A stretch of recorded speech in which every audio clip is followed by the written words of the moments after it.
Hi everybody, in this video we're going to look at how to use Strikethrough in a Microsoft Word document in under 2 minutes. Let's go! Please subscribe to the channel, like this video and share with your friends. The Strikethrough function you will find over here, and it's usually used in documents or tests or exams where someone needs to choose between information and strike through to show what's not relevant.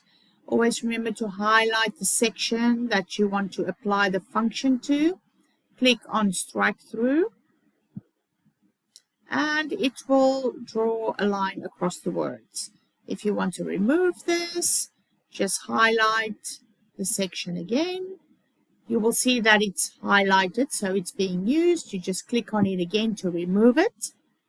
And that's how you can, when you write an example in a test or a form that people need to complete, you can use this function. Yeah, just highlight and strike through. That's it.